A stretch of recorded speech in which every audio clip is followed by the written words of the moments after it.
Should you insert the wick before pouring wax or use the hot needle method afterwards? Let's find out. I have seen so many videos where people debate this. Some prefer inserting the wick before pouring while others use the hot needle method. Honestly, neither method is wrong. It all comes down to your preference and more importantly the quality of your mold. Let me show you what I mean. This Christmas mold is the best example. I bought it during Christmas because I wanted to make cute molded candles, but I didn't realize the silicone quality was so thin.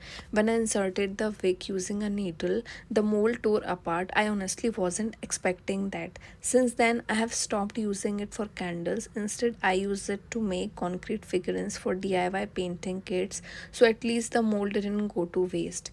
If you do use the hot needle method, here's one tip. Always make the hole from the back of the candle. That way, if the wax melt a little or the hole isn't perfect, it won't spoil the front of your candle. Now let's look at this bubble candle mold. I have had this mold since I first started my candle business. It's actually one of the very first molds I ever bought. I don't make bubble candles very often now because they are quite common, but whenever people order one, I still use this mold. The silicone quality is excellent. I can easily insert the wick with a needle without damaging the mold. The hole stays neat and mold doesn't tear. So for molds like this, I always prefer inserting the wick before pouring the wax. Next are these peony molds, which are honestly one of my favorites. I have made well over 100 candles using this single mold.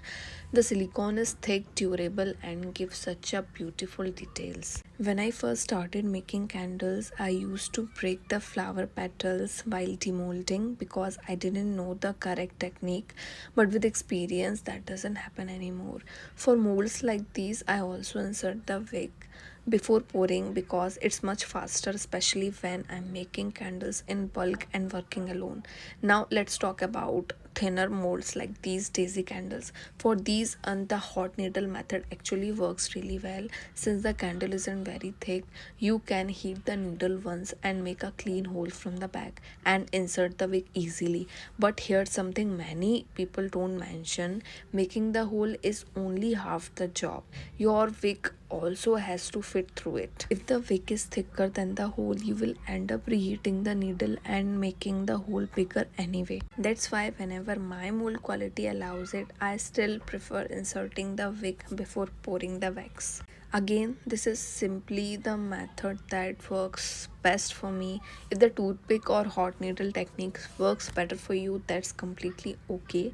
Every candle maker develops their own workflow with experience. Festival season is almost here, so you will be seeing a lot more candle making videos on this channel. You can watch hundreds of YouTube tutorials, but the biggest lessons always come from your own experience. So, if you would like to learn more about candle making and running a handmade business, don't forget to subscribe, and I will see you in the next video. Okay, bye.